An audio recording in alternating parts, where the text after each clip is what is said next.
kenal ini dengan keadaan sehat walafiat.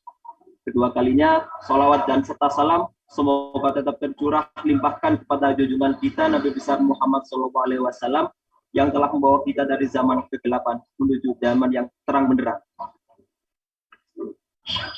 Yang terhormat Dekan Fakultas Teknik Universitas Islam Malang, Bapak Insinyur Haji Warsito MT. Yang terhormat Wakil Dekan 3 Fakultas Teknik Universitas Islam Malang,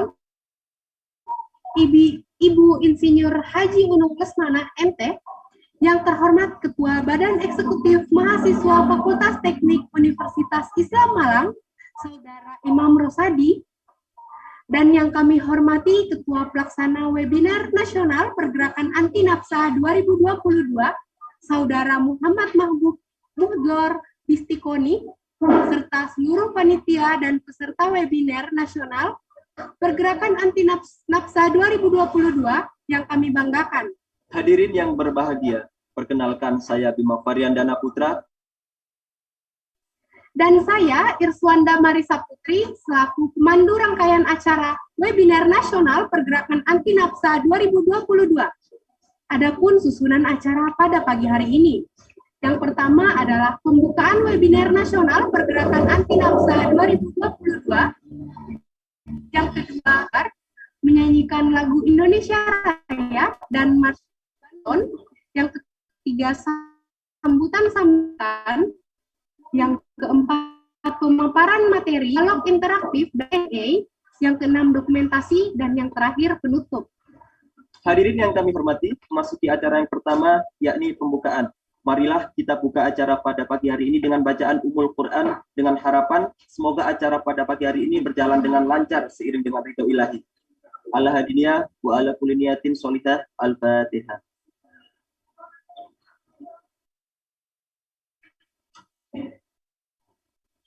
Amin, amin ya rabbal alamin. Acara selanjutnya yakni lantunan sholawat Nuril Anwar. Marilah kita lantunkan sholawat Nuril Anwar bersama-sama. Kepada yang bertugas, Allahumma sholli ala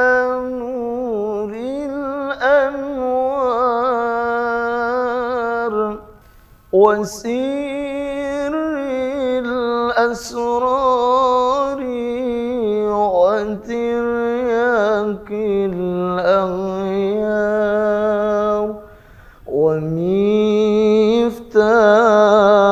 باب اليسار سيدنا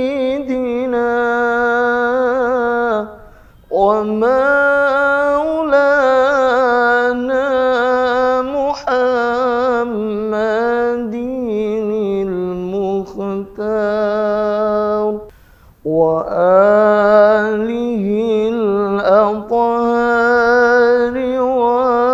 وأصحابه الأخيار عدد نعم الله وإفضاله عدد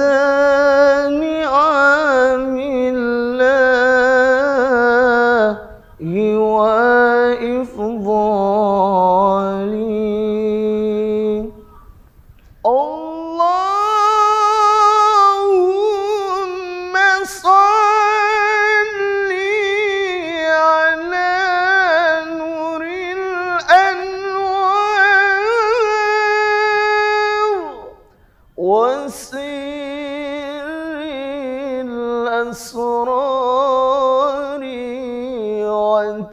وترياك الأغيار ومفتاح باب اليسار سيدنا ومولانا محمد المختار المختار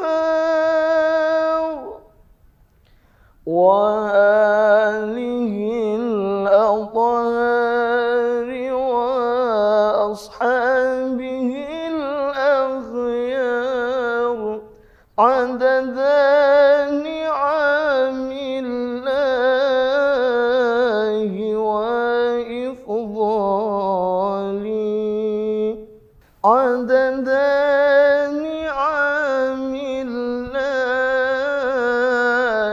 وإفضاله.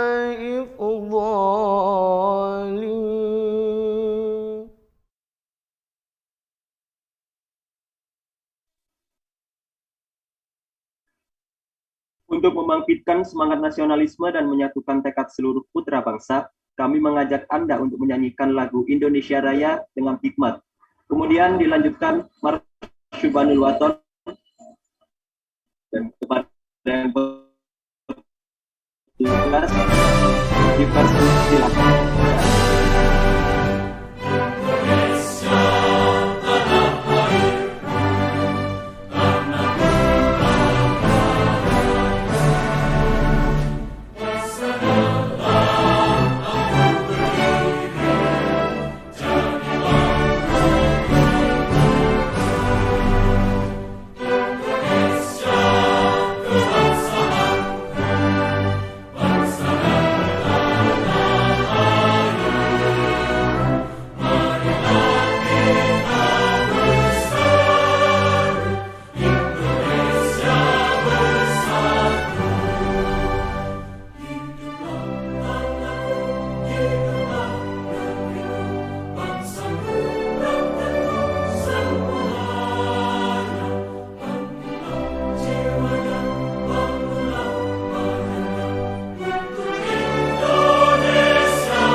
Jangan halangkan nasibmu, bangkitlah hai bangsaku, usapkah hati wahai tanah airku, cintamu dalam imanku.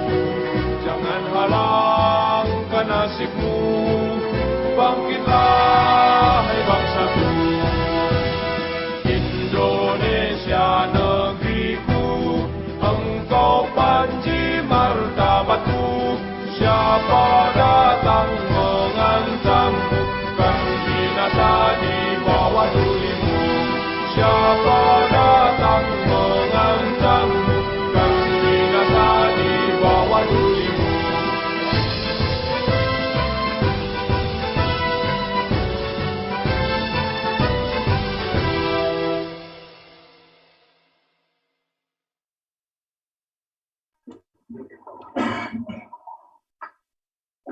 masuk ke acara selanjutnya, yaitu sambutan akan disampaikan oleh Ketua Pelaksana Nasional Pergerakan Anti Nafsa 2022 kepada Saudara Muhammad Mahbub Mudior.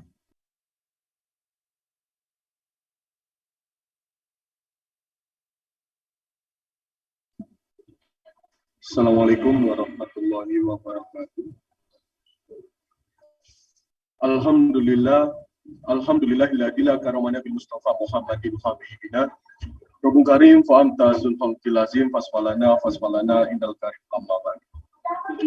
Yang terhormat Bapak Insinyur Haji Warsito selaku Dekan Fakultas Teknik Universitas Islam Malang, dan yang saya hormati Ibu Insinyur Haja Unung Lesmana MT selaku Wakil Dekan Fakultas Teknik Universitas Islam Malang, dan juga Saudara Imam Rosadi selaku Ketua BEM Fakultas Teknik Universitas Islam Malang beserta seluruh jajarannya. Tanpa panjang lebar, tujuan adanya webinar ini, semoga kita sebagai mahasiswa dapat memahami sebagian besar dari nafsa. Dan saya berharap dengan mengikuti webinar ini secara sungguh-sungguh, teman-teman mendapatkan materi yang fresh. Dan tak lupa saya ucapkan terima kasih kepada rekan-rekan panitia yang telah mempersiapkan acara ini sehingga acara ini dapat terlaksanakan secara baik. Sekian kata pembuka dari saya. Apabila ada kesalahan, saya memohon maaf sebesar-besarnya. Wabillahi taufiq wal hidayah. Wassalamualaikum warahmatullahi wabarakatuh. Terima kasih kepada Saudara Muhammad Mahbub Mudior Bistikoni atas sambutannya yang luar biasa. Selanjutnya, sambutan kedua yang akan disampaikan oleh Ketua Badan Eksekutif Mahasiswa Fakultas Teknik Universitas Islam Malang kepada Saudara Imam Rosadi, dipersilakan.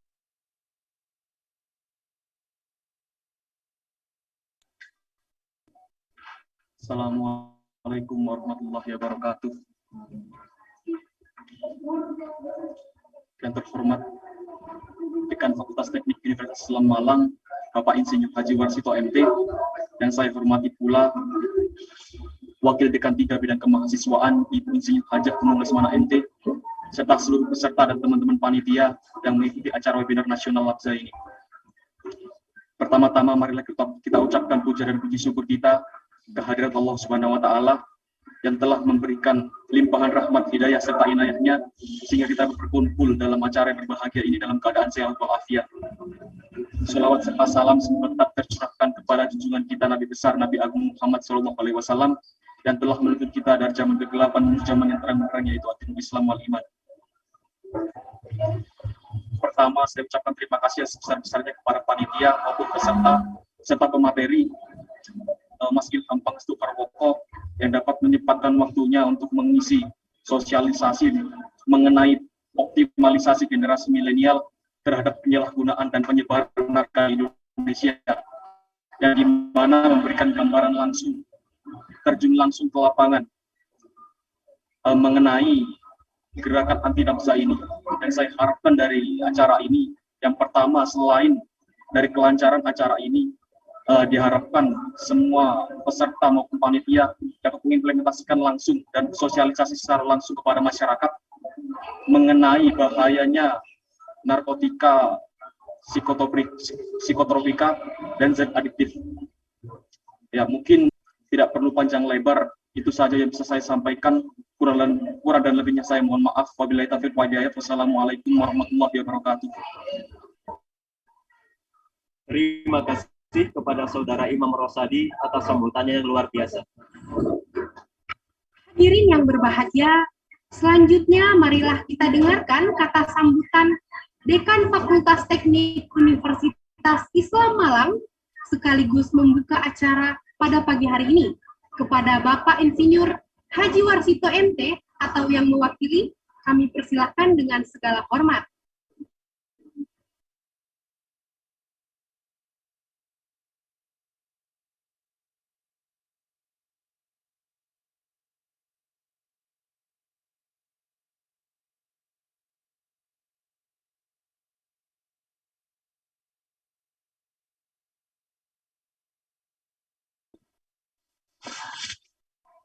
Assalamualaikum warahmatullahi wabarakatuh.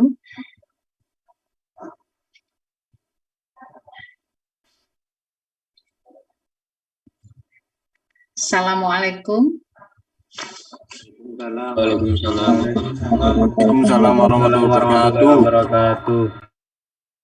A'udzubillahi minasyaitonirrajim. Bismillahirrahmanirrahim. Alhamdulillahirabbil alamin. Wassalatu wassalamu ala asrafil anbiya'i wal mursalin sayyidina Muhammadin wa ala alihi washabi ajmain. Amma ba'du. Yang terhormat Ketua BEM Fakultas Teknik beserta anggotanya, yang terhormat Ketua DPM beserta anggotanya, dan Ketua HMJ Teknik Mesin, Teknik Sipil, dan Teknik Elektro,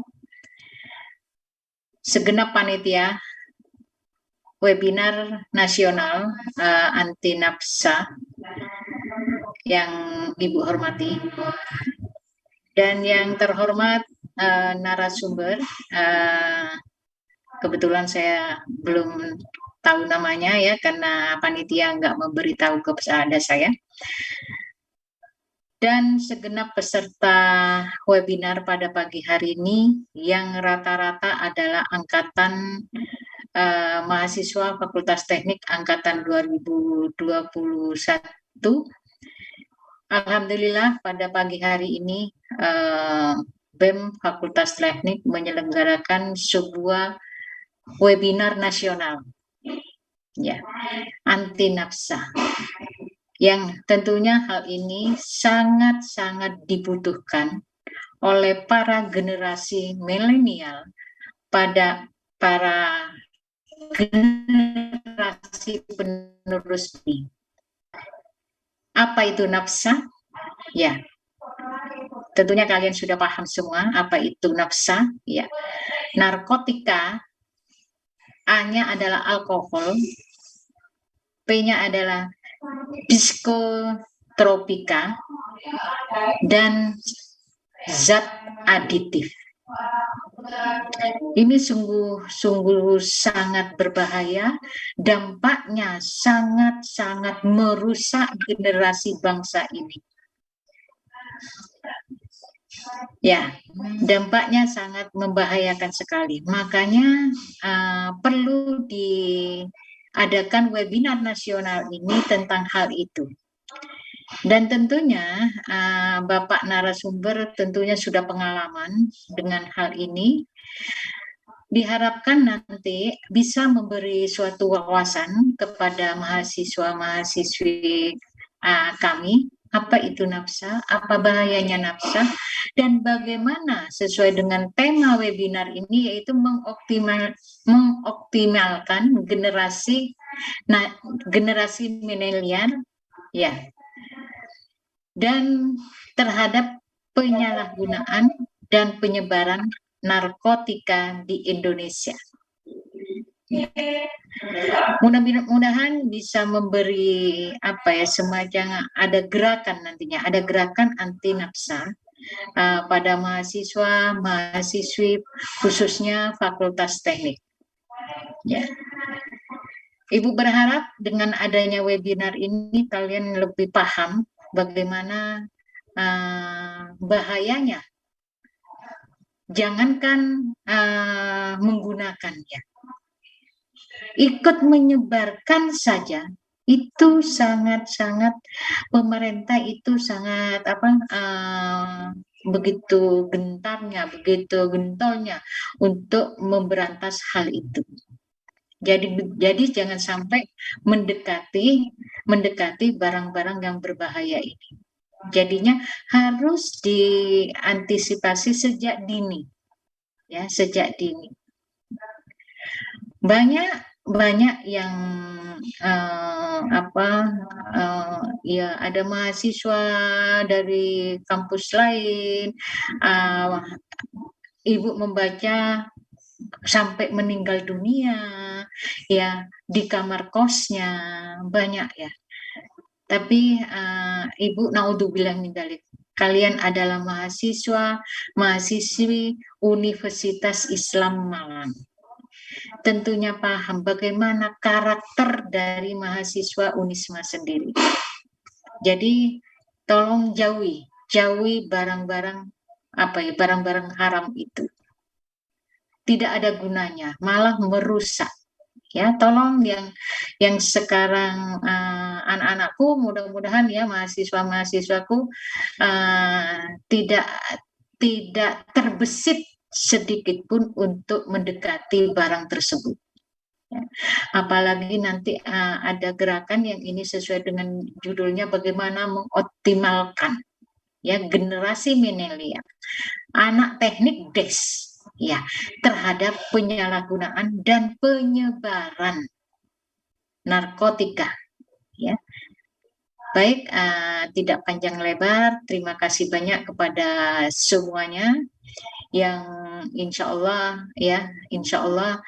semakin hari semakin banyak kegiatan, insya Allah BEM khususnya BEM Fakultas Teknik memperbaiki kinerjanya, dan insya Allah apa-apa yang dilakukan oleh BEM Fakultas Teknik perlu kalian ketahui untuk angkatan 2021, insya Allah semuanya bermanfaat untuk kalian semuanya. Jadi ikutilah semua rangkaian kegiatan-kegiatan yang sudah dicanangkan oleh BEM Fakultas Teknik. Ya, terakhir Ibu menyarankan dan mengharapkan ini mulai tanggal 4 Juli kalian akan menghadapi UAS, siapkan diri kalian ya. Siapkan diri kalian untuk menghadapi UAS ya, sehingga tidak ada alasan bahwa kalian tidak ada sinyal, tidak ada kuota ya, tapi siapkanlah semaksimal ya agar kalian hasilnya juga maksimal. Ya, terima kasih semuanya, terima kasih Bapak narasumber, terima kasih panitia, terima kasih pengurus BEM dan ketuanya yang sudah bersusah payah untuk menjalankan semua program-program kerjanya. Mudah-mudahan berkah dan mudah-mudahan diridhoi oleh Allah Subhanahu wa taala. Baik, dengan bacaan ini tidak ada pendelegasian dari Pak Dekan, tapi menurut panitia yang menghubungi saya katanya berhalangan hadir. Baik, dengan bacaan Bismillahirrahmanirrahim, kegiatan webinar nasional NAFSA dengan tema mengoptimalkan generasi milenial terhadap penyalahgunaan dan penyebaran narkotika di Indonesia, saya nyatakan dibuka. Cukup sekian. Wassalamualaikum warahmatullahi wabarakatuh. Waalaikumsalam. Terima kasih kami sampaikan kepada Wakil Dekan 3, Ibu Haja Unung Lesmana MT, yang sudah memberikan sambutan dan membuka acara webinar pada pagi hari ini. Hadirin yang berbahagia, memasuki acara inti pada pagi hari ini, yakni penyampaian materi webinar nasional Gerakan Anti Nafsa yang akan disampaikan Ilham Pangestu Harwo selaku Duta Anti Narkoba Kota Malang. Sekaligus dilanjutkan dengan dialog interaktif dan sesi tanya jawab yang akan dipandu secara langsung oleh Saudara Muhammad Ardiansyah selaku moderator. Kepada Saudara Muhammad Ardiansyah, waktu dan tempat dipersilakan. Pak, ojo mulai dhisik, Pak. Salat asal raku.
Baik, terima kasih Kak Wanda dan Kak Dana atas waktunya yang telah diberikan kepada saya. Saya awali dulu. Assalamualaikum warahmatullahi wabarakatuh. Selamat pagi dan selamat datang webinar anti nafsa. Kita ketahui bahwa nafsa sangat berbahaya bagi diri kita. Ini bila mengkonsumsinya dengan dosis yang berlebihan. Akan tapi tidak baik juga apabila menggunakan nafsa ini apabila tidak berhenti. Pada kali ini kita kedatangan pemateri atau narasumber yang lebih mengetahui tentang apa itu nafsa dan bahaya-bahaya apa aja sih untuk nafsa dan cara pencegahannya gimana.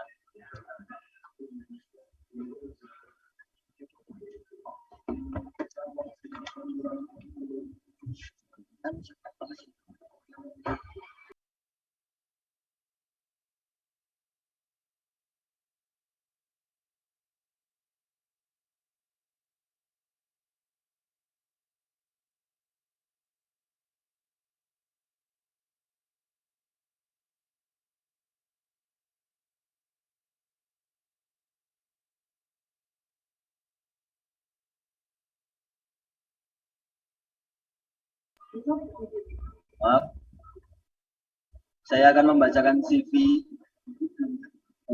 beliau pemateri kita pada kali ini.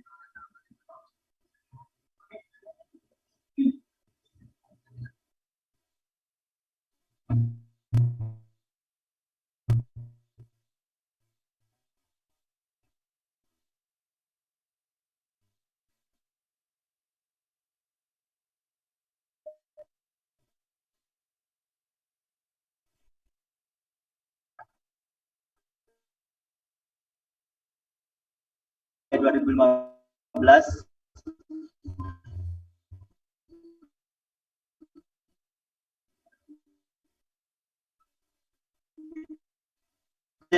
Forkominfo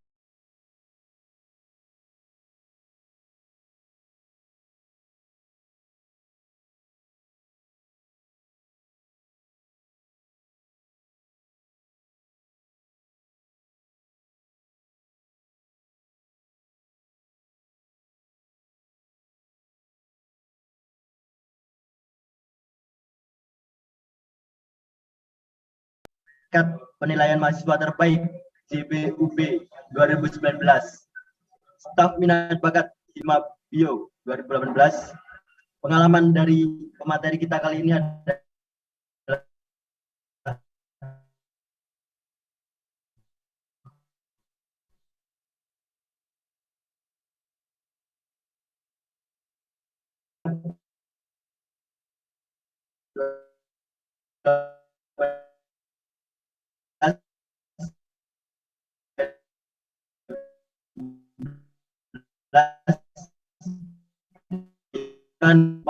biologi Universitas Brawijaya.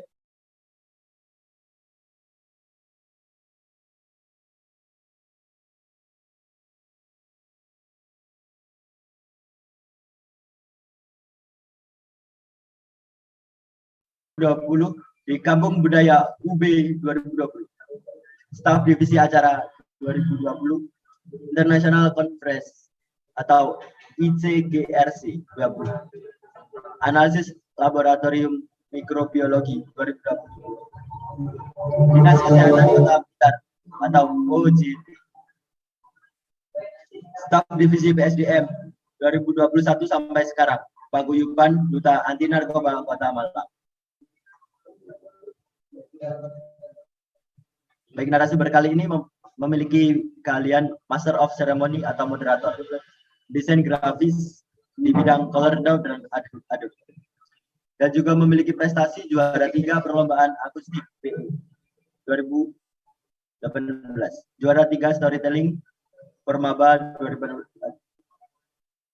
Permaba 18, juara 3 perlombaan pemband Permaba 18, juara 3 kompetisi paduan suara Orsim 19, putra favorit Duta FMIPA 2018, penilaian mahasiswa terbaik JBUB 19,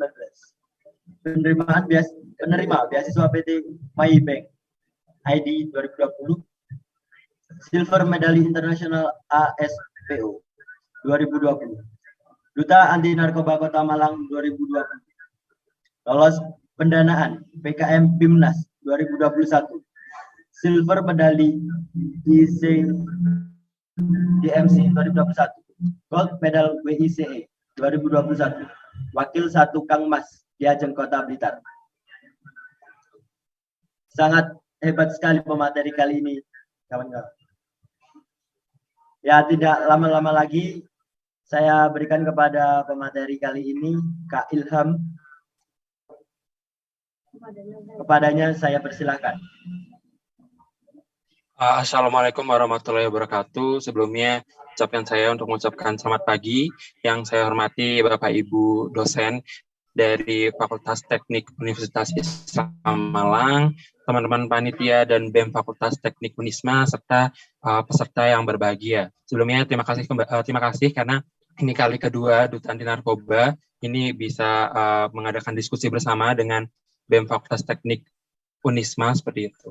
Dan di sini saya selaku perwakilan dari Duta Anti Narkoba akan mungkin lebih ke daripada penyampaian materi lebih ke berdiskusi saja ya dengan teman-teman. Kalau sebelumnya pada sesi yang sebelumnya sudah banyak dibahas tentang apa itu nabza dan bagaimana dampaknya, dan kali ini permintaan dari teman-teman panitia ini lebih ke bagaimana pengaplikasiannya kita menangani penyalahgunaan nabza itu sendiri. Seperti itu. Mungkin untuk file materi yang sudah saya berikan bisa minta tolong untuk dibantu ditampilkan. Ya, terima kasih teman-teman panitia. Jadi untuk materi yang saya sampaikan kali ini saya beri judul yang sesuai dengan temanya, yaitu Millennial Action in Drug War gitu. Jadi penyalahgunaan narkotika seperti teman-teman tahu ini menjadi salah satu ancaman bagi kemajuan peradaban bangsa Indonesia, dan persoalan penyalahgunaan narkoba ini menjadi permasalahan yang tidak bisa dipandang sebelah mata, di mana tingkat penyalahgunaannya ini semakin hari menunjukkan kenaikan yang cukup signifikan gitu. Dan saya mungkin mau mengingatkan teman-teman, kan tadi seperti yang telah disebutkan Ibu Nung Lesmanah ya, nabza itu ada narkotika, ada alkohol, ada psikotropika, dan zat aktif. Mungkin teman-teman kalau alkohol sudah tahu, kemudian zat aktif ini adalah bahan-bahan yang bisa menimbulkan kecenderungan untuk mengonsumsi terus. Contohnya biasanya bahan-bahan yang inhalan seperti lem, kemudian rokok itu termasuk. Kemudian bedanya sendiri antara narkotika dan psikotropika itu apa sih? Jadi kalau narkotika adalah bahan obat-obatan terlarang yang bisa mengganggu kesehatan mental serta kesehatan fisik, yang dimana itu bisa didapatkan langsung secara alami. Contohnya dari tumbuhan cannabis sativa, kalau teman-teman tahu itu ganja. Sedangkan kalau psikotropika itu adalah bahan obat-obatan terlarang yang harus melalui proses sintesis terlebih dahulu. Contohnya amfetamin. Jadi nggak bisa langsung dari tanaman atau bahan kimia langsung dikonsumsi, itu harus melalui proses terlebih dahulu, di mana kedua-duanya ini di Indonesia sendiri ini termasuk dilarang, dan penggunaannya ini hanya diperuntukkan untuk pendidikan gitu umumnya. Jadi belum bisa digunakan secara umum karena efeknya itu berbahaya bagi kesehatan tubuh.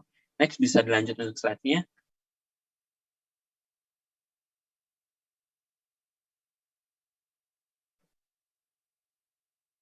Untuk slide-nya bisa. Ya. Nah, Bapak Sumirat ini selaku Humas Badan Narkotika Nasional ini berkata, "Our country today have to term good market and good price, meaning this bill of country is considered a big consumer level and also has good business prospect for the circulation of this illegal atau prohibited property." Ini dimana artinya bahwa sekarang ini Indonesia itu punya dua julukan gitu ya, sebagai market yang bagus dan target harga yang bagus. Market yang bagus ini adalah karena Indonesia ini menjadi konsumen yang cukup tinggi untuk peredaran narkotika gitu. Dan sedangkan disebut sebagai good price karena mempunyai prospek bisnis sirkulasi yang bagus untuk bahan ilegal tersebut. Makanya kenapa Indonesia ini menjadi sasaran empuk untuk peredaran narkotika dan psikotropika itu sendiri. Next, selanjutnya. Nah, kalau dilihat ini, kenapa sih dikatakan masyarakat ini jadi sasaran empuk gitu?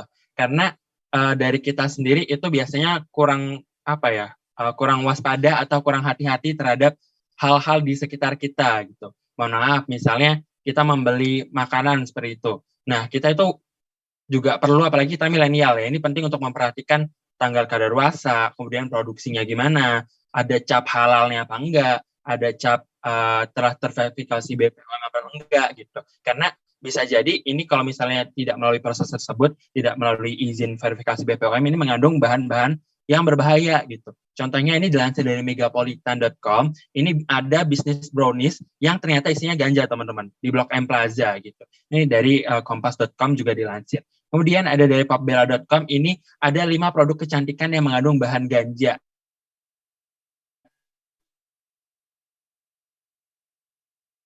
Gitu. Kosmetik misalnya, ini targetnya kan utamanya adalah millennials gitu kan, yang biasa menggunakan kosmetika. Jadi pintar untuk mengelabui kita, harus waspada seperti itu. Jadi karena kebanyakan dari kita, apalagi untuk mahasiswa yang memiliki jenjang pendidikan tertentu, itu kan pasti akan menolak peredaran barang ilegal. Oleh karena itu, mereka ini ingin membuat kita kecanduan dengan mengelabui kita, contohnya dengan memasukkan ganja ke dalam brownies dan kosmetika.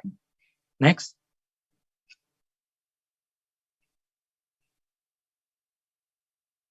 Nah, ini untuk tingkat kejahatan narkotika dilansir dari website BNN tahun 2021, di mana ini tuh mulai terjadi kenaikan kasus yang signifikan dari mulai 2014 sampai 2018.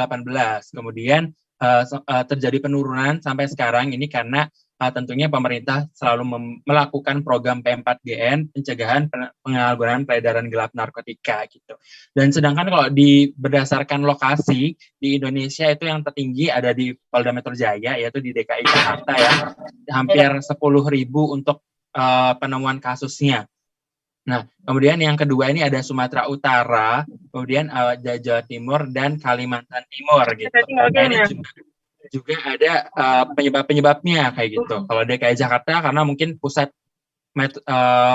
metropolitan gitu ya. Kalau Sumatera Utara, kemudian Lampung dan Surabaya ini biasanya karena ini kan dekat dengan pelabuhan. Nah, ini sangat menjadi sasaran empuk biasanya untuk transfer masuknya barang ilegal seperti itu. Kemudian Kalimantan Timur kita tahu banyak penambang batu bara di sana sehingga kebutuhan ekonominya tinggi, sehingga ini berkecukupan untuk melakukan peredaran atau transaksi jual beli narkotika tersebut. Nah, yang pertanyaannya sekarang kita nih yang mayoritas nih dari Jatim gitu. Bagaimana kok bisa menjadi 3 besar lokasi yang menjadi kejahatan narkotika tertinggi gitu.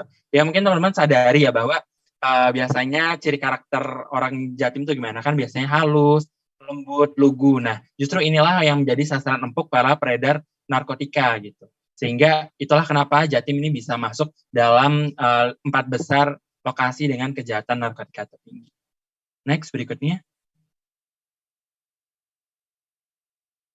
Nah, berikutnya upaya yang paling baik untuk menanggulangi penyalahgunaan narkoba tentunya adalah melalui upaya pencegahan, di mana dilakukan kepada manusia sebagai calon pengguna dan pengadaan narkoba serta pemasarannya. Nah, pencegahannya sendiri dibagi ada primer, ada sekunder, dan ada tersier. Yang pertama ini saya akan sampaikan terkait pencegahan primer. Pencegahan primer ini dilakukan kepada orang ini yang belum mengenal narkoba sama sekali, serta komponen masyarakat yang mungkin berpotensi untuk dapat mencegah penyalahgunaan narkoba. Nah, ini kegiatan-kegiatan yang bisa dilaksanakan, diantaranya penyuluhan tentang bahaya narkoba. Kemudian yang kedua ada penerangan melalui berbagai media tentang bahaya narkoba.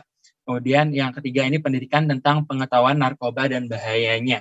Nah, untuk yang pertama ini penyuluhan tentang bahaya narkoba, ini termasuk salah satu amanah dari kami, teman-teman Duta Anti Narkoba, untuk mempresentasikannya gitu. Tapi nggak hanya dari teman-teman Duta Anti Narkoba, teman-teman mahasiswa juga bisa melakukan penyuluhan tentang bahaya narkoba. Misalnya masuk dalam salah satu agenda program kuliah kerja nyata atau KKN gitu ya, memberikan sosialisasi penyuluhan tentang bahaya narkoba, misalnya kayak gitu. Kemudian yang kedua ini melalui berbagai media tentang bahaya narkoba gitu. Oleh karena itu BNN kemarin yang terbaru ini mengadakan festival film anti narkoba nasional gitu ya. Jadi ini tujuannya lah untuk agar masyarakat tuh teredukasi cuman secara visual. Jadi dengan bukan dengan materi yang membosankan, tetapi ini dengan berbagai media. Kemudian udah banyak sekali poster-poster mengenai yang menjelaskan tentang bahaya narkoba, jenis narkoba. Nah, ini termasuk dalam pencegahan primer. Yang ketiga adalah pendidikan tentang pengetahuan narkoba dan bahayanya. Mungkin kalau kita sebagai mahasiswa ini masuknya ke dalam mata kuliah kewarganegaraan atau mata kuliah agama, misalnya seperti itu. Cuman biasanya ini juga masuk dalam pendidikan budi pekerti dari SD sampai SMA yang diwacanakan atau di program sekarang oleh Kementerian Pendidikan. Next, yang berikutnya. Nah, yang berikutnya ini ada pencegahan sekunder, di mana pencegahan ini dilakukan kepada orang yang sedang mencoba untuk penyalahgunaan narkoba. Contohnya yang pertama ada deteksi dini anak yang menyalahgunakan narkoba. Yang kedua, bimbingan konseling. Yang ketiga, bimbingan sosial melalui kunjungan rumah. Yang keempat, pendidikan pengembangan individu tentang keterampilan berkomunikasi, pengembangan sosial atau life skill.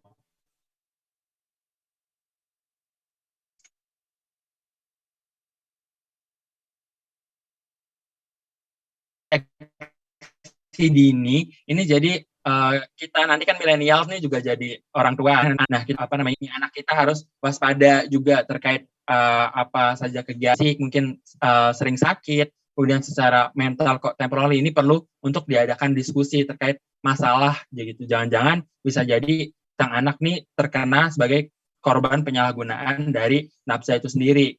Kemudian yang kedua ini ada bimbingan konseling atau bimbingan sosial kunjungan rumah ini sama biasanya yang korban atau orang yang di sekitarnya ini narkoba itu kalau vaksin mencegah COVID kan booster, istilahnya tambahan materi ilmu gitu supaya mantap dari segi pemikiran sehingga tidak terpengaruh dengan ajakan lingkungan. Ini bisa melalui bimbingan sosial yang biasanya langsung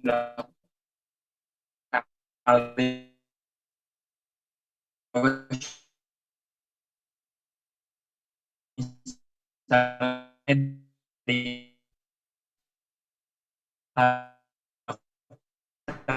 psikologi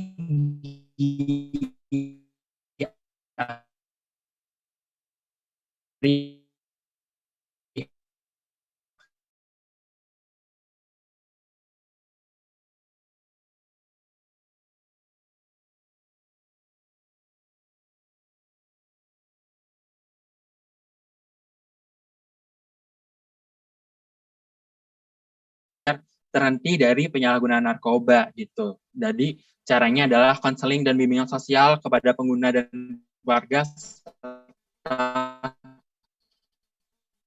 kelompok lingkungannya ini baik bisa direhabilitasi tim psikologis, tim dokter, dan tim BNN. Kemudian yang kedua, menciptakan lingkungan yang kondusif bagi bekas pengguna agar mereka tidak terjerat untuk kembali sebagai pengguna narkoba. Nah, dari pencegahan tadi mungkin teman-teman selalu dengar ya, dan masyarakat serta komponennya yang berpotensi untuk membantu pencegahan narkoba gitu. Karena peredaran narkoba ini nggak hanya tergantung pada oknum pengedar, kemudian konsumen saja, tapi tergantung dari masyarakat. Kalau masyarakatnya peka, maka mereka sangat membantu untuk mengurangi atau minimalisir peredaran dari narkoba itu sendiri. Misalnya, kalau diketahui dicuriga, misal di suatu kos-kosan atau kontrakan, nauzubillah ya, misal digunakan untuk mengkonsumsi narkotika gitu, dan diketahui anak-anaknya yang misal kontrak di sana itu kok punya ciri psikis atau ciri mental yang aneh gitu, atau biasa sering dibuat kumpul-kumpul. Nah, itu biasanya pemuda Karang Taruna atau masyarakat itu mengadakan diskusi langsung secara pelan-pelan terlebih dahulu, baru nanti ketika ditemui bukti atau dirasa kesulitan untuk melakukan penggeledahan ini bisa dibantu dengan BNN gitu. Jadi harapannya di sini masyarakat peka. Terus kayak misal mungkin di beberapa lingkungan ada yang kayak di portal ditutup gitu. Nah, itu tujuannya adalah untuk keamanan dari masyarakat sekitar itu sendiri gitu. Jadi masyarakat ini juga menjadi salah satu oknum penting untuk mencegah peredaran penyalahgunaan narkoba. Next, berikutnya.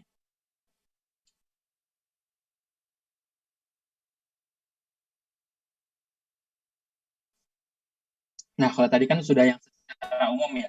Nah, sekarang ini peran mahasiswa, di mana garis intelektual mahasiswa ini merupakan komponen bangsa yang syarat akan nilai sosiokultural, sehingga ini kita ini sebagai mahasiswa dipercaya dan dikenal memiliki idealisme yang tinggi. Karena mahasiswa ini kan telah terbukti untuk mendongkrak aneka ketimpangan sosial, baik itu narkoba atau perilaku tindak kejahatan lain gitu.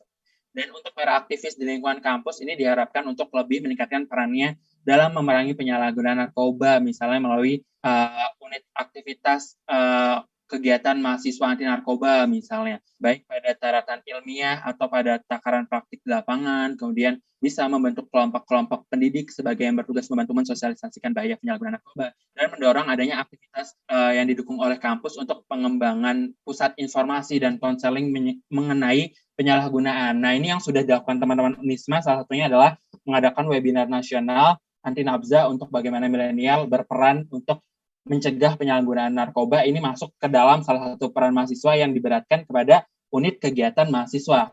Karena kita sebagai mahasiswa sudah difasilitasi, punya ruang diskusi, punya organisasi, kemudian tentu kegiatan yang bagus, yang bermanfaat positif, tentunya juga akan didukung oleh universitas. Jadi, apalagi yang kurang gitu, kalau misalnya kita nggak bergerak gitu. Nah, seperti yang saya sebutkan tadi, misal mahasiswa di tempat tinggalnya bisa membentuk kelompok anti narkoba di setiap RT. Kalaupun nggak bisa membentuk narkoba, seenggaknya bisa melakukan sosialisasi gitu, sering ngobrol sama Pak RT-nya, sama pemuda Karang Taruna di sana. Kemudian mahasiswa bisa mendorong setiap warga di RT lain untuk membentuk menggalak kelompok anti narkoba. Jadi nggak hanya dari satu RT aja, cuman bisa dengan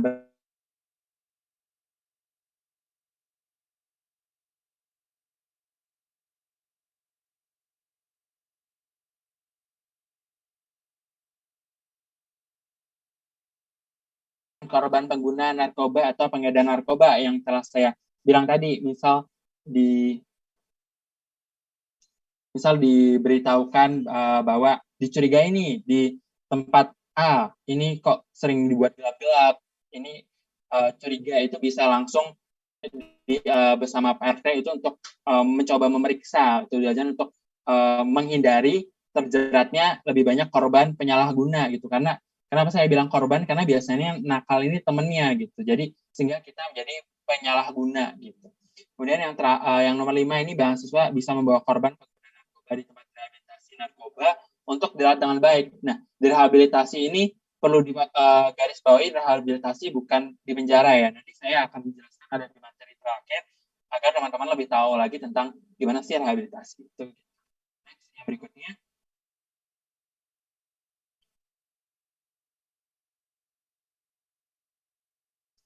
Nomor 6, mahasiswa bisa menyerahkan para pengedar dan bandar narkoba ke polisi setempat gitu. Nggak harus kayak langsung dibawa, dipaksa, pasti nggak mau kan. Jadi kayak cukup hubungin aja badan yang berwenang, BNN atau kepolisian, untuk kalau misalnya nggak bisa dijangkau untuk melakukan penggeledahan atau untuk menangani langsung, itu bisa lebih baik ke ahlinya. Tapi teman-teman dengan peduli dan peka aja, misal dengan menghubungi BNN bahwa terdapat kecurigaan ada penggunaan atau penyalahgunaan, itu teman-teman merupakan sudah suatu aksi yang positif sebagai milenial gitu ya. Kemudian yang ketujuh, ini penting sekali untuk menumbuhkan kesadaran bahayanya penyalahgunaan narkoba, sehingga paling sedikit ini dapat memproteksi diri dari pengaruh luar. Jadi nggak hanya kita melindungi orang, tapi melindungi proteksi diri kita sendiri. Contohnya yang paling dekat apa? Memperkuat keimanan. Dengan kita memperbanyak ibadah, otomatis kita tahu kan bahwa ternyata selain penyakit kesehatan ini juga tidak disarankan, atau ini di agama ini dilarang. Seperti itu, dengan memperkuat keimanan, maka insya Allah kita akan memproteksi diri kita gitu ya. Yang ke-8 ini penting untuk sedikit mengenal dan memahami apa itu narkoba agar tahu mana sesuatu yang berbahaya, sehingga memperkecil untuk diperdaya seseorang gitu. Terus yang ke-9 ini menjadi yang terdepan dalam keluarga untuk menghindarkan anggota keluarga dari bahaya penyalahgunaan narkoba. Ini khususnya nanti kan kita sebagai milenial menjadi orang tua, ini harus disiplin terhadap anak gitu ya. Jangan sampai kita kecolongan, sudah menjalin anak kita terjerumus dalam pergaulan yang tidak kita harapkan gitu. Dan yang terakhir ini menumbuhkan gagasan dalam bentuk kegiatan positif untuk dapat mengalihkan perhatian teman-teman sekalian pengaruh narkoba. Misalnya daripada aktivitasnya dibuat nongkrong-nongkrong nggak jelas, sesekali diikuti dengan ikut UKM gitu, misal temannya diajak ikut UKM, hobinya apa? Misal hobinya ngeband, atau hobinya nyanyi, ikut paduan suara, atau hobinya ini karya ilmiah, bisa ikut kegiatan karya ilmiah. Sehingga waktu-waktu kosong teman-teman ini nggak bisa jadi salah waktu untuk pengedar ini memasuki celah untuk teman-teman untuk mengedarkan narkoba itu sendiri gitu, dan teman-teman memiliki banyak kegiatan positif yang bisa membantu sosial life skill-nya dari teman-teman sendiri.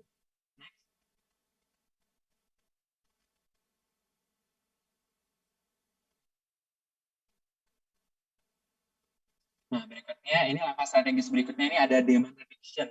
Jadi apa sih demand reduction? Jadi demand reduction adalah koridor perjuangan yang dimana merupakan upaya yang digunakan untuk menekan atau menurunkan permintaan pasar dengan kata lain untuk meningkatkan ketahanan mahasiswa sehingga memiliki daya tangkal untuk menolak keberadaan kejahatan narkoba. Nah, kegiatan ini itu bisa dilakukan secara preventif, secara kuratif, pengobatan, dan rehabilitatif.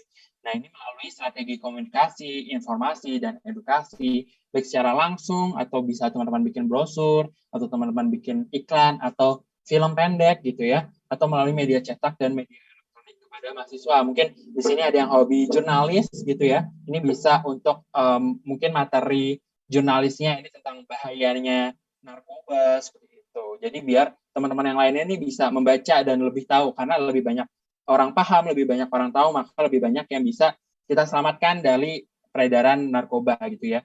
Kemudian yang kedua ini penyuluhan kepada masyarakat, baik keluarga, sekolah, dan kelompok masyarakat lainnya dengan mengadakan sarana sehat ke masyarakat. Nah, ini yang biasa dilakukan BNN sendiri, biasanya mengadakan sarana sehat ke kantor-kantor atau ke universitas. Ini bisa loh kami dari BNN, misalnya mengadakan sosialisasi, terus kalau misalnya teman-teman ini kepo atau penasaran gimana sih tes untuk mendeteksi seseorang ini narkoba atau enggak, kita juga ada tes urin, itu bisa mengajukan permintaan untuk mengisi materi dari BNN langsung sama mengadakan tes biar teman-teman tahu gimana sih sebenarnya tesnya seseorang ini bisa dikatakan kok positif narkoba, negatif narkoba gitu. Next, yang berikutnya. Berikutnya ini ada harm reduction, yaitu upaya yang dilakukan terhadap pengguna atau korban dengan maksud untuk menekan dan menurunkan dampak yang lebih buruk akibat penggunaan dan ketergantungan terhadap narkoba, di mana konsep harm reduction ini ya teman-teman ini berdasarkan kesadaran pragmatis sesuai realitanya bahwa penyalahgunaan narkoba ini nggak bisa dihapuskan dalam waktu yang singkat, sehingga harus ada upaya-upaya untuk meminimalkan bahaya dan kerugian yang diakibatkan oleh penggunaan narkoba tersebut, seperti itu. Nah, kegiatan yang bisa dilakukan itu seperti apa? Contohnya memberikan terapi dan pengobatan medis agar pengguna atau korban tersebut dapat lepas dari keracunan, overdosis, dan bebas dari penyakit fisik lainnya. Misal teman-teman nih yang mungkin saat ini di pendidikan dokter atau farmasi atau ilmu kesehatan lainnya, ini juga bisa misalnya sambil magang gitu, ada kita di RSUD itu ada yang memang khusus untuk penanganan nabza gitu ya, panti rehabilitasi, itu bisa magang di sana biar tahu bagaimana sih bisa memberikan terapi dan pengobatan medis, karena tentunya oleh ahlinya, dan nggak semua dokter ini juga berkompeten untuk menangani rehabilitasi narkoba. Hanya dokter yang tersertifikasi khusus dari BNN ini yang bisa menangani untuk melakukan terapi serta pengobatan medis terhadap pecandu narkoba. Kemudian yang kedua, memberikan rehabilitasi agar pengguna tersebut dapat lepas dari ketergantungan dan dapat hidup produktif kembali ke masyarakat. Gitu. Dan yang ketiga, memberikan konseling guna mencegah kekambuhan untuk mencegah penularan penyakit berbahaya lain seperti dampak dari perilaku negatif penyalahgunaan narkoba seperti penularan HIV/AIDS, hepatitis C, penyakit kulit, dan kelamin. Karena salah satu jalur konsumsi narkoba kan ada yang melalui suntik, sedangkan teman-teman tahu bahwa suntik itu bisa menjadi media untuk penyebaran HIV/AIDS seperti itu ya. Jadi selain berbahaya untuk fisik dan mental, ini juga bisa menimbulkan penyakit lainnya yang berbahaya seperti HIV atau AIDS dan beberapa penyakit yang medianya ini disebarkan juga oleh media suntik gitu. Dan yang terakhir ada pengembangan fungsi atau peran organisasi mahasiswa seperti BEM, DEMA, HIMA ataupun UKM seperti itu. Mungkin mengadakan diskusi seperti ini bisa menjadi salah satu contohnya. Next, berikutnya.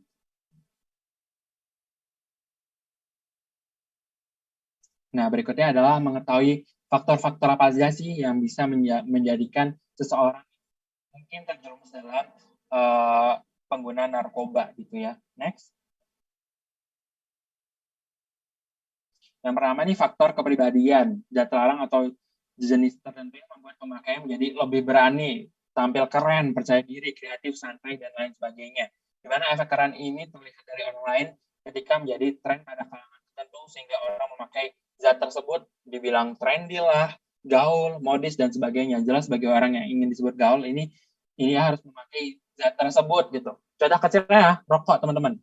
Jadi mungkin yang dulunya ini bukan perokok aktif gitu ya, terus karena pergaulan kan sering merokok, terus bilang apa, cowok kok nggak ngerokok, nggak keren kok nggak ngerokok. Nah, karena stigma inilah yang membuat seseorang ini jadi termotivasi atau menjadi melakukan perilaku menyimpang, gitu, mengikuti tren yang kurang bagus ya, karena itu tadi, karena anggapan adanya kalau tidak pakai ada nggak tren, nggak gaul. Nah, ini biasanya disebutnya tipe pengguna sosiali, di mana tipe pengguna sosiali adalah di mana pemakai narkoba tersebut ini didorong oleh faktor sosial dari teman-temannya, sehingga dalam pribadinya ini timbul untuk melakukan hal tersebut. Yang berikutnya,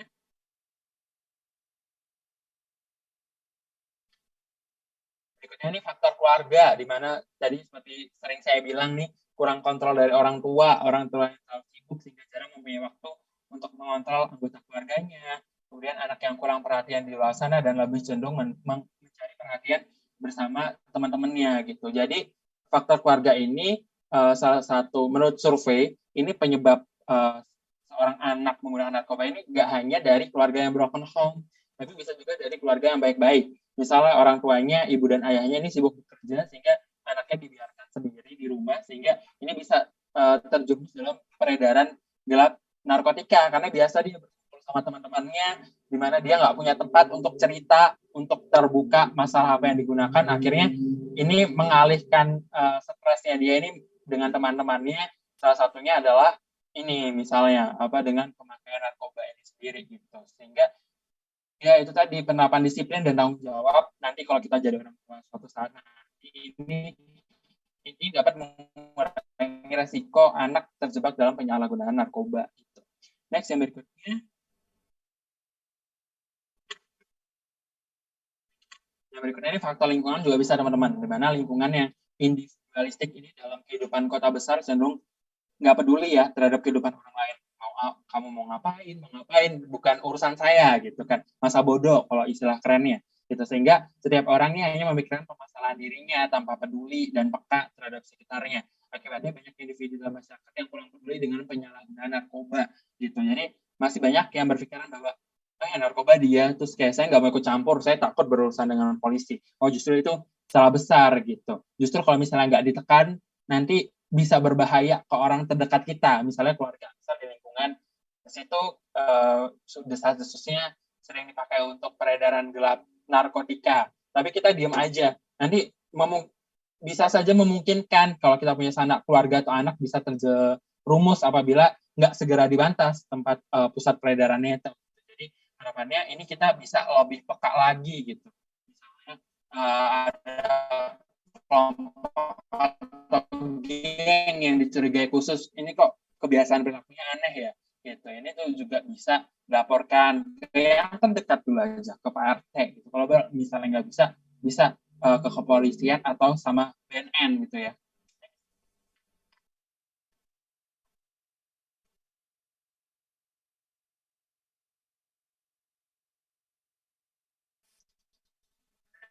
Yang berikutnya ini adalah faktor pendidikan, di mana merupakan salah satu bentuk kampanye anti penyalahgunaan narkoba. Kurangnya pengetahuan yang dimiliki oleh situasi ini akan bahaya narkoba ini juga dapat memberikan adil terhadap meluasnya penyalahgunaan narkoba di kalangan pelajar gitu. Nah, itu kalau kita bisa dari faktor pendidikan,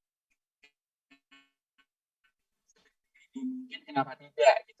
Kita di Duta Anti Narkoba Kota Malang sendiri ini juga ada teman-teman Duta Anti Narkoba Cilik Kota Malang, yang dimana biasanya tuh dari teman-teman yang usianya SD gitu. Jadi mereka biasanya memberikan sosialisasi ke teman-temannya gitu. Jadi pemahaman informasi terkait pendidikan bahaya narkoba ini juga harus dimulai sejak dini gitu. Dimana faktor pendidikan ini juga menjadi salah satu penyebab peredaran narkotika gitu. Karena tentunya orang yang berpendidikan tinggi ini tahulah mana yang bagus, mana yang tidak, bagaimana dampaknya bagi kesehatan, bagaimana yang buruk.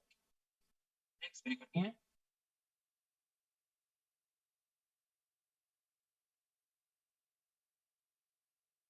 Nah, ini tadi saya sudah sampaikan ya, terkait tes urin atau deteksi pengguna. Jadi buat tambahan informasi teman-teman bahwa tes urin ini memakai 6 parameter untuk mendeteksi marijuana, THC, amfetamin, AMP, kodenya morfin, MOP, metamepamin atau MET, kokain atau COC, dan benzoidapin atau BZO. Gitu. Nah, kok kadang ada bilang positif palsu. Nah, positif palsu ini maksudnya adalah bagi amfetamin atau metamfetamin ini bisa terjadi. Kok bisa positif palsu? Nah, positif palsu ini terjadi karena mengkonsumsi obat flu yang mengandung dextromethorphan atau obat penurun asam lambung seperti ranitidin. Nah, biasanya makanya kalau kita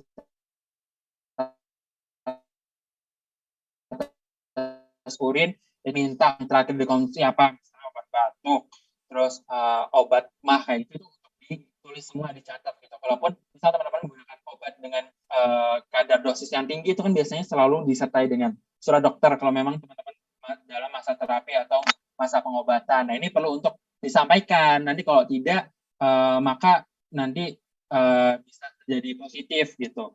Karena ini tadi adanya positif palsu khusus untuk amfetamin dan metamfetamin karena ada bahan-bahan tertentu yang ini juga terdapat di dalam obat, misalnya obat mah, obat ini walau dosisnya kecil gitu.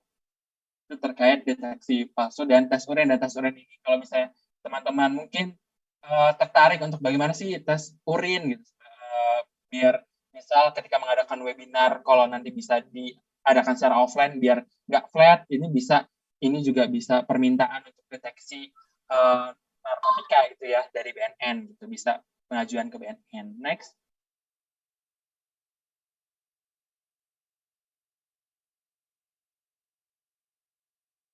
Nah, rehabilitasi saya jelaskan tadi, rehabilitasi bukan di penjara ya teman-teman. Jadi rehabilitasi ini bagaimana cara memulihkan agar seseorang yang kecanduan narkoba atau seseorang yang terjerat sebagai korban penyalahgunaan narkoba itu bisa menjalani hidup normalnya kembali. Nah, rehabilitasi itu tahapannya ada apa aja? Yang pertama rehabilitasi medis.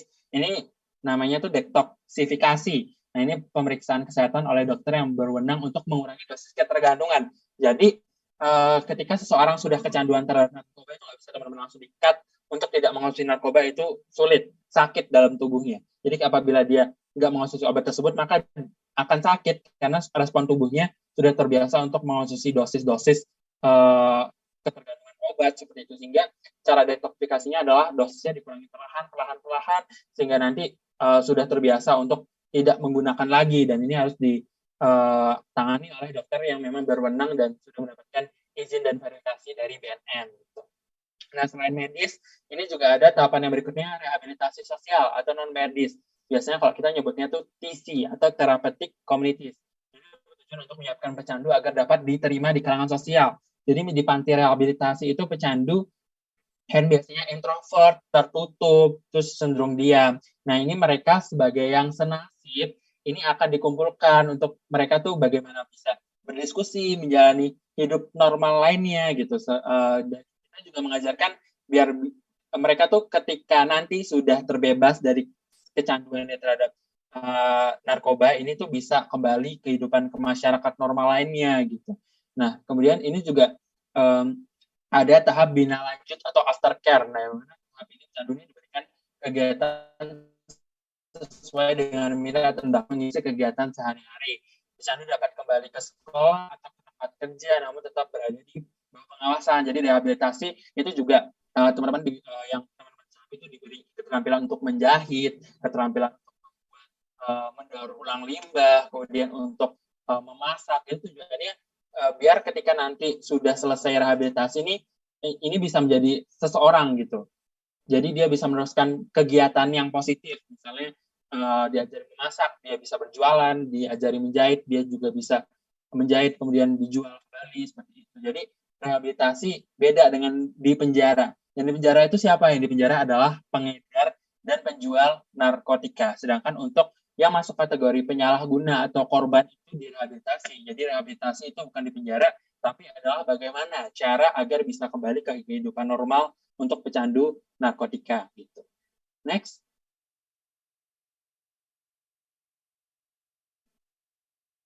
Nah, ini aerorehabilitasi. Yang pertama, mungkin kalau teman-teman ini mengetahui ada teman-teman temannya yang menggunakan atau keluarga sanak kerabatnya menggunakan, ini bisa dibantu untuk lapor ke IPWL. IPWL itu adalah institusi penerima wajib lapor gitu. Jadi nanti akan screening, kemudian akan dari tahap diskusi, ada banyak tahapan ini. Dan di mana IPWL itu di Malang sendiri ada di BNN Kota Malang, ada di Jalan Maijen Sungkono, kemudian ada di RSUD Saiful Anwar Kota Malang, di Jalan Agung Suprapto, ada di Puskesmas Kendal Sari, kemudian juga ada di IPWL di Pondok Bahlur Mafira, ini juga ada seperti itu. Jadi tahapannya ini mengantarkan dulu ke institusi penerima wajib lapor gitu. Jadi beda dengan yang dibayangkan ya, misal wah ada pengguna narkoba langsung bawa polisi di penjara, kan stigmanya orang selama ini seperti itu. Nah sebenarnya alurnya yang tepat ini untuk rehabilitasi adalah lapor dulu ke IPWL, kemudian nanti akan dilihat bagaimana rehabilitasi apakah medis, apakah sosial yang diperlukan untuk korban penyalahgunaan ini, baru nanti akan menjalani rehabilitasi lebih lanjut seperti itu. Next.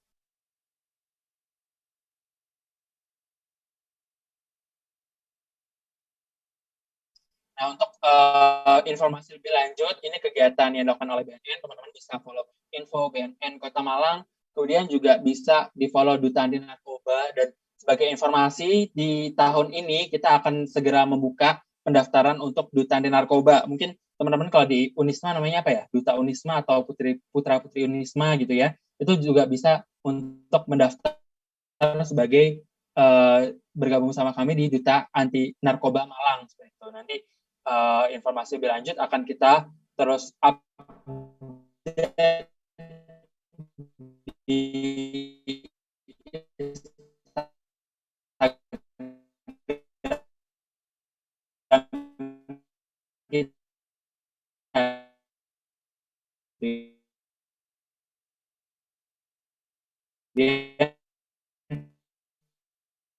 untuk yang mau kenal narkoba sebagian tentunya yang penting terhadap masalah yang kita tahu ada slogan peduli terhadap bangsa adalah pekat terhadap pecandu, di mana sikap aktualisasi dalam diri ini mampu memberikan kesadaran seseorang akan achievement pergaulan positif, upaya aktif melawan narkoba sehingga kita bisa mengeluarkan energi positif ke lingkungan sekitar sehingga akan tumbuh kesadaran diri, yang dimana itu penting untuk membangun lingkungan beretika, bebas dan bersih dari narkotika.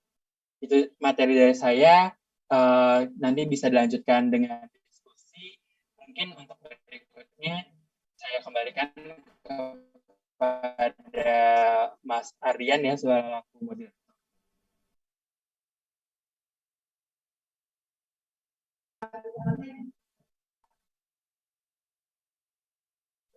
Baik, terima kasih Kak Ilham. Sangat bermanfaat sekali ya materi pada kali ini. Dan kita masih ada waktu 15 menit untuk melanjutkan ke sesi Q&A. Barangkali siapa yang ingin bertanya, silakan raise hand atau langsung mengaktifkan fitur audio atau bisa juga di room chat. Baik, ini Kak. Sambil menunggu pertanyaan dari teman-teman, saya ada pertanyaan nih buat kakaknya. Ganja adalah sebuah tanaman kan ya. Nah itu kenapa kok bisa dikatakan sebagai adiktif gitu? Apa bahayanya dan apa saja sih efeknya dari ganja ini? Kan kita ketahui ada daerah di Sumatera itu dilegalkan, malah jadi makanan keseharian mereka. Itu bagaimana? Baik, saya baru jawab ya. Jadi cannabis sativa ini mengandung beberapa komponen kimia seperti dextromevan dan lain-lain. Ini tuh yang dimana ini tuh merupakan zat kimia. Jadi kalau saya nih karena basicnya dari ilmu biologi gitu ya. Jadi tanaman itu selain menghasilkan komponen utama yang dibuat untuk pertumbuhannya, karbohidrat dan lain-lain yang kita makan konsumsi, ini juga menghasilkan hasil samping atau sintesis sampingan. Misalnya ada tanaman yang menghasilkan getah, ada tanaman juga yang menghasilkan serat seperti itu. Ada tanaman yang menghasilkan bau-bau kayak citrus, daun lemon itu kan punya punya wangi aromaterapi khusus ya itu. Nah ini zat-zat seperti dextrofan ini atau zat kimia lain ini memiliki daya yang bisa menyebabkan kecanduan untuk kita gitu. Sedangkan untuk sisi positifnya ini masih belum di Indonesia, penelitian yang saat ini sedang dilakukan ini belum bisa dijelaskan terkait untuk dari sisi pengobatan pun sendiri itu ganja itu belum ditentukan bisa dibuat untuk pengobatan atau terapis apa, justru dampak negatifnya ini yang ada gitu. Nah, pengaruhnya ganja itu sendiri, zat kimia dalam ganja, mungkin saya bilangnya gitu aja ya, ini bisa mempengaruhi yang pertama ini daya pikir, di mana bisa mempengaruhi seorang pengendali hidup sehat, mengambil keputusan yang benar-benar berpengaruh. Kemudian nih bisa dehidrasi juga gitu. Jadi seseorang yang mengkonsumsi narkoba ini cenderung cepat haus gitu, karena ini salah satu efek dari zat kimia dalam tubuh kita itu yaitu menyebabkan dehidrasi atau ketidakseimbangan elektrolit. Kemudian ini paranoid, bisa menyebabkan efek samping seperti halusinasi, muntah, kemudian peningkatan tekanan darah gitu yang bisa berdampak pada kematian apabila sifatnya tuh overdosis seperti itu. Gitu. Mungkin seperti itu untuk jawaban dari saya. Kak, izin mau menyanggah dari pertanyaan sebelumnya, Kak.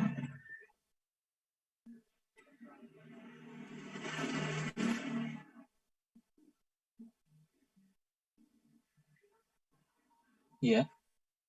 Ya. Kan setahu saya ganja itu kan ada beberapa jenis, ada yang mengandung THC, dan ada juga yang mengandung CBD. Kan ada jenis yang marijuana dan juga sativa kan, Kak? Iya. Ya. Untuk pemanfaatan, bukankah di Indonesia itu sudah terbukti kalau ganja itu berguna untuk pengidap epilepsi,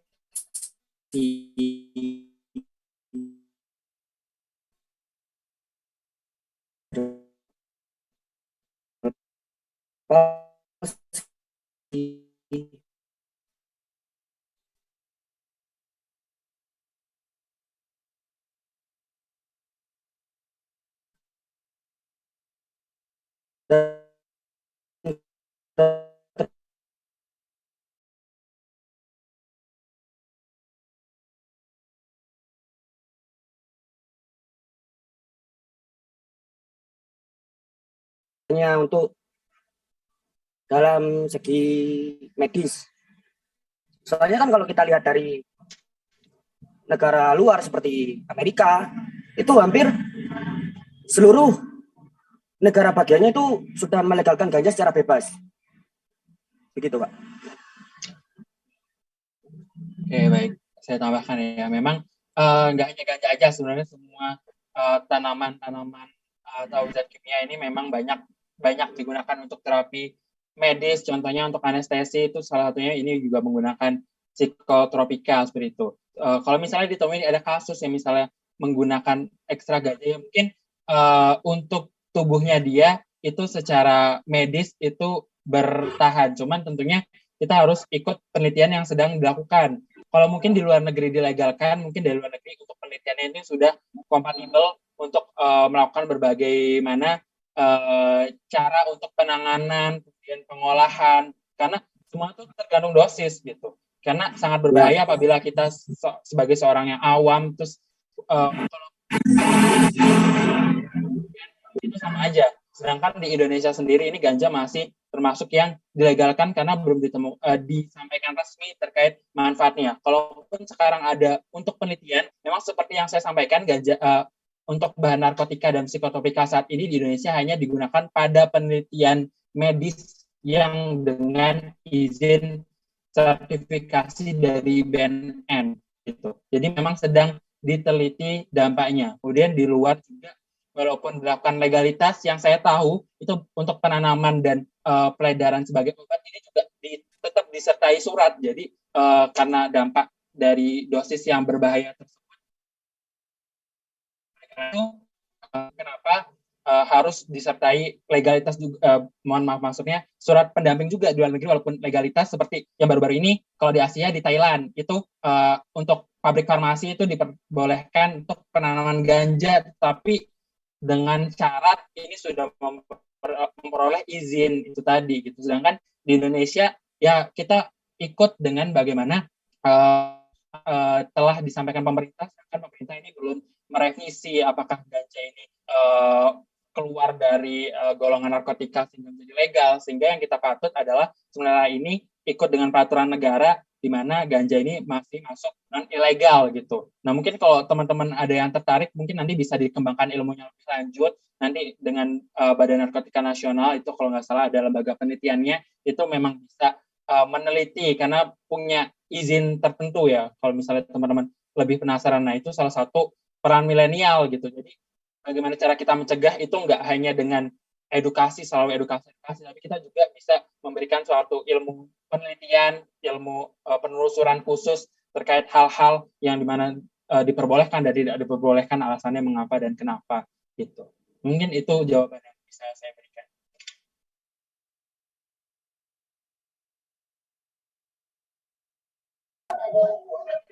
Mungkin ada pertanyaan lagi? Izin bertanya, Kak. Oke. Silakan.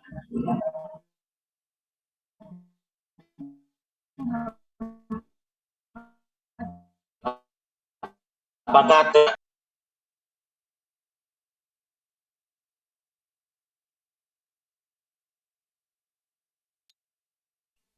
ya, terima kasih pertanyaannya.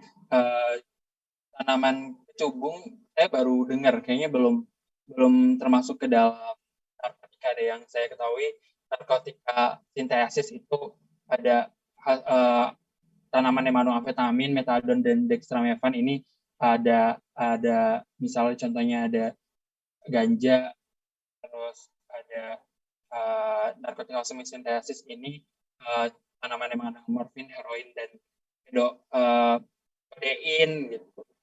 Cuman untuk kecubung belum, mungkin punya nama ilmiah lain, saya belum searching juga sehingga belum bisa menjawab nama ilmiahnya. Biasanya kecubung itu nama lokal ya, nama Latin gitu. Mungkin kalau ada nama Latinnya bisa ditelusuri, itu udah ada kok di undang-undang. Kalau teman-teman mau lihat lengkapnya tanaman apa aja, kemudian bahan apa aja, bisa dilihat di Undang-Undang Nomor 35 Tahun 2009 terkait daftar-daftar tanaman serta obat-obatan terlarang. Itu ada banyak, bahkan kita mungkin taunya hanya yang umum kan kayak pil kopo, pil ekstasi, ganja, kodein, heroin, morfin itu ada banyak sebenarnya, hampir 600 tanaman dan total zat kimia ini yang termasuk dalam psikotropika dan juga narkotika. Ini bisa langsung dicek di Undang-Undang Nomor 35 Tahun 2009. Itu mungkin jawaban dari saya.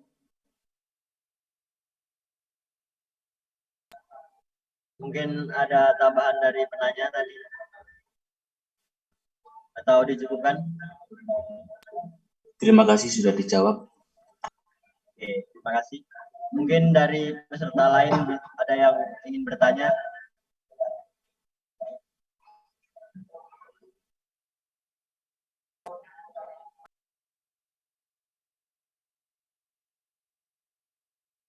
Ini bertanya juga boleh tentang kegiatan dari kita, teman-teman dari UNIS yang daftar bergabung dengan kami, sehingga mumpung ada perwakilan di sini juga bisa tanya-tanya kegiatannya tuh ngapain aja sih sama BNN gitu juga boleh, nggak hanya terbatas di materi atau tentang secara terkotak-kotak di terkait nabzanya. Oke, Kak, mungkin saya ada satu pertanyaan buat kegiatan dari Duta Anti Narkoba itu bagaimana sih? Terus juga kan tadi kakaknya bilang mau akan dibuka pendaftaran untuk calon Duta Anti Narkoba selanjutnya. Itu apa saja sih persyaratan-persyaratan yang harus dimiliki untuk peserta? Habis itu apa yang harus kita siapkan buat mengikuti Duta Anti Narkoba, pemilihan Duta Anti Narkoba selanjutnya? Terima kasih. Baik, makasih. Jadi kegiatan kita mungkin karena terbatas selama ini untuk angkatan saya ini terbatas dengan COVID, sehingga biasanya angkatan atas itu memang melakukan sosialisasi ke desa-desa bersama BNN gitu ya, untuk mengadakan sosialisasi terkait bahaya nafza dan narkotika lainnya. Karena terbatas COVID ini kita lebih banyak mengadakan diskusi publik. Mungkin selama angkatan saya ini mungkin sudah lebih dari 50 kali kami mengadakan webinar dan diskusi ruang publik gitu. Karena kami juga sangat senang karena UKM anti narkoba di Malang itu juga sangat banyak ternyata. Jadi aktivis yang bergiat itu nggak hanya dari BEM, dari UKM mahasiswa anti narkoba itu ternyata juga banyak. Kita sering mengadakan sharing publik juga bersama mereka gitu. Kemudian ini kita juga membina yang banyak itu juga dari Cili anti narkoba. Jadi untuk penyusunan materi bersama BNN terkait yang disosialisasikan ke sekolah-sekolah langsung. Nah, kita basic sosial duta anti narkoba. Jadi kita menggunakan pakai hati. Jadi nyambung ke perayaan Mas Adi. Nanti apa yang diperlukan disiapkan yang pertama ini adalah hati yang tergerak gitu. Karena kita ini adalah duta yang masuk ke dalam duta yang bergerak di bidang sosial. Jadi yang teman-teman hadapi nanti ya nanti kita ke panti rehabilitasi, berdiskusi bersama para pecandu, memotivasi mereka terkait kegiatan-kegiatan positif, khususnya yang sebaya sama kita, gitu, menginspirasi bersama.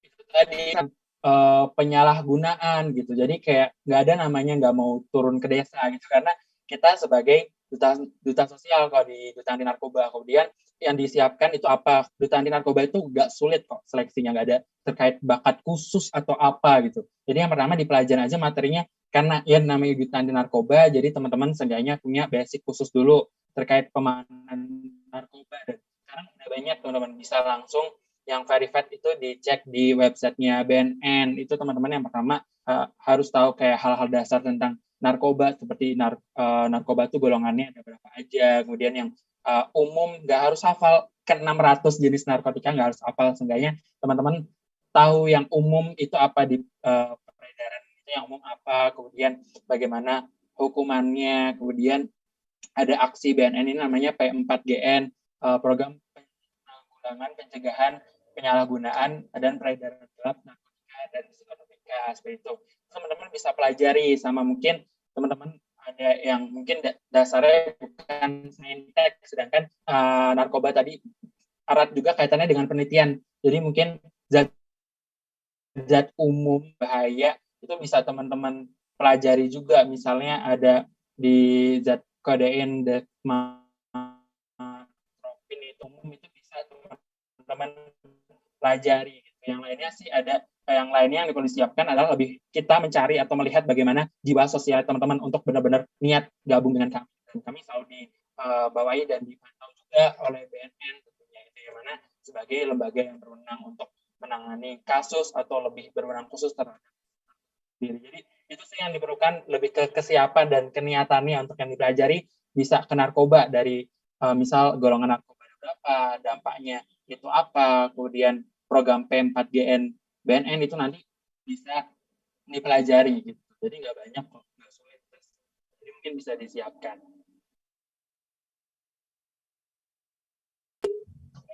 Baik, terima kasih Kak. Waktunya sudah habis, berhubung waktunya sudah habis. Mungkin pertanyaan-pertanyaan teman-teman yang belum tersampaikan, mohon maaf ya. Luar biasa sekali materi pada kali ini. Dapat disimpulkan bahwa materi kali ini mengetahui tentang seberapa besar sih bahaya narkoba. Kita harus sangat berhati-hati terhadap apa yang kita pakai, gunakan, makan. Maka dari itu mungkin juga mengandung narkoba kan. Jadi sebagai mahasiswa kita harus jaga atau budaya narkoba. Terima kasih. Baiklah, saya Muhammad Riansyah selaku moderator pamit undur diri. Apabila ada kesalahan maupun kekurangan, saya mohon maaf sebesar-besarnya. Wassalamualaikum warahmatullahi wabarakatuh. Dan acara selanjutnya akan saya serahkan kepada MC untuk melanjutkan acara selanjutnya. Terima kasih.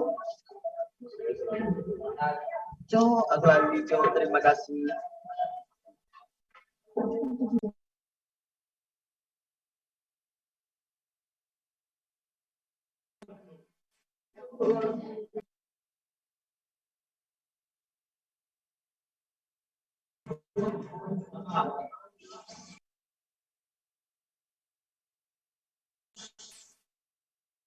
Terima kasih kepada Saudara Muhammad Ardiansyah selaku moderator yang telah membantu jalannya pemateri. Hadirin yang berbahagia, untuk mengabadikan momen acara pada pagi hari ini, marilah kita memasuki dokumentasi terlebih dahulu. Kepada seluruh hadirin, kami harapkan untuk on-cam atau mengaktifkan fitur video, serta kepada panitia dapat bersiap-siap mengambil tempat. Sesi dokumentasi akan dibagi dalam 7 tahap. Kami harapkan kepada seluruh audiens pada setiap sesi. Baiklah, akan saya pandu langsung saja untuk sesi pertama dalam hitungan ketiga. 1, 2, 3. Untuk sesi yang kedua, 1, 2, 3. Untuk sesi yang ketiga, 1, 2, 3. Untuk sesi yang keempat, 1, 2, 3. Untuk sesi yang kelima, 1, 2, 3.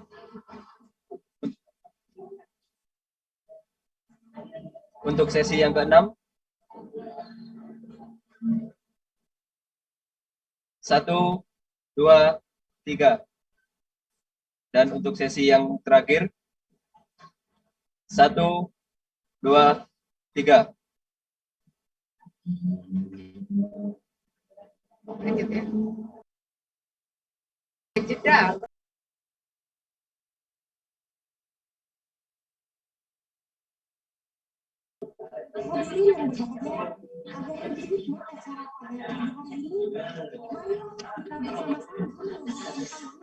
Dan menundukkan kepala seraya berdoa kepada Saudara Andi Maulana, dipersilahkan.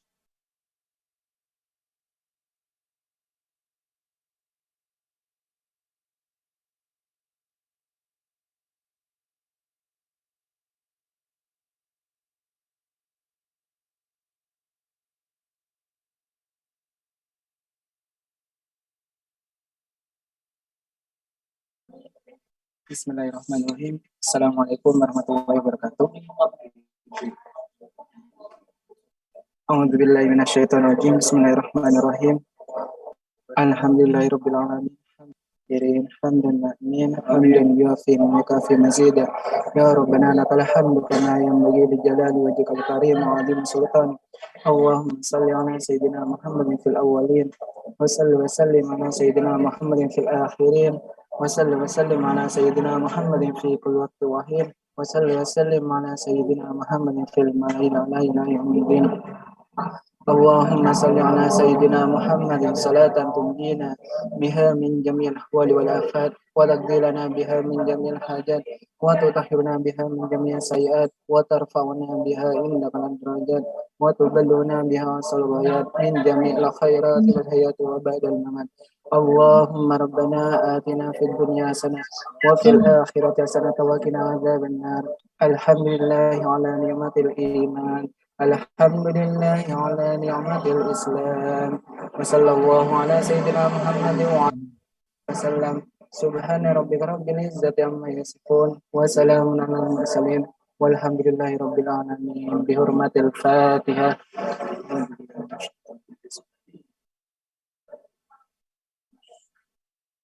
Assalamualaikum warahmatullahi wabarakatuh.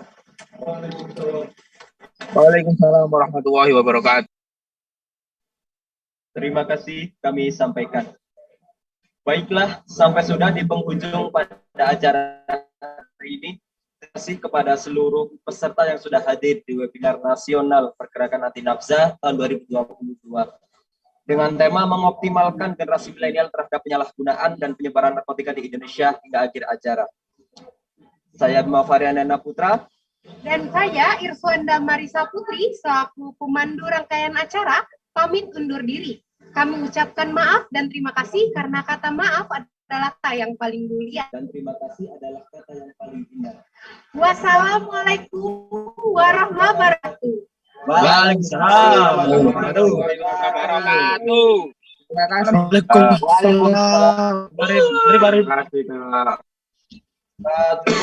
Masih diberitahukan kepada seluruh peserta webinar untuk dapat mengisi link absensi yang telah disediakan pada room chat Zoom. Terima kasih.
Dangdut Mas. Mas boleh keluar dari Zoom apa belum Mas?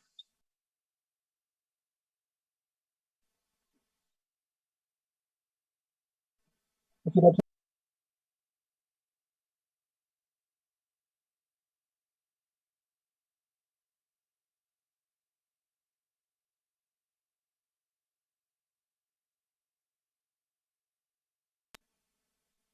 Bisa keluar kan Mas? Oh.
Ibu dari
Pak, kita ganti rambut Pak.